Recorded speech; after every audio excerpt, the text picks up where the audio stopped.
Kung gusto ka mangandoy ka nga pugos-pugos nga dili jud ka buton sa Ginoo, maglisod ka unya maproblema non ka, no? Nay ubang mga Kristohanon, nagpugos-pugos sila bitaw og pangandoy og mga dagkong butang. Ming ending hinon nga nagkautang-utang. Ang bahin sa Ginoo ila pang giutang hinoon. Kay ngano man ibayad naman sa utang tungod na sa pangandoy. Naamtay pangandoy. Pero kung unahon nimo ang Ginoo mga igsoon, kabubuton sa Ginoo sunod ra na bisag di nimo pangayoon. Lahi gani mamugos ka kay cravings lagi mo gingon sa balang sulatan mi igsoon. Cravings of this world, no, kanang mga kailibgon ba nga nangandoy jud ka la, nalagi siya ingani palit pug ko. Bag-o lagi siya iPhone, mo upgrade pug ko. Bati man nga ko ano, sige upgrade unsa man, not knowing nakalimot na igsoon nga kanang mga butanga kalibutanon ra na, mabiyaan na natong tanan. Now this time pamustahon ta mo.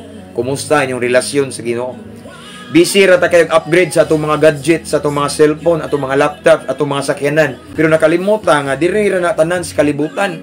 Ug nag-ingon ang balaan kasulatan kung ang atong gugma naa nang mga butanga, ang gugma sa amahan wala kanato. Delikado. Kay kung gugma sa amahan wala kanato anang mga igsoon tungod ana atong gihimo nga mas gihigugma nato ang kalibutan o mga butang ning kalibutan na wala ang pabor sa Ginoo nato.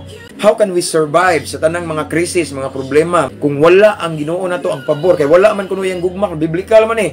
Kung ang atong gipalabi o gigugma ang mga butang nga madunot ra dili mada sa langit, ang gugma sa atong langitnong amahan wala nato, bantayanan nato ng mga igsoon.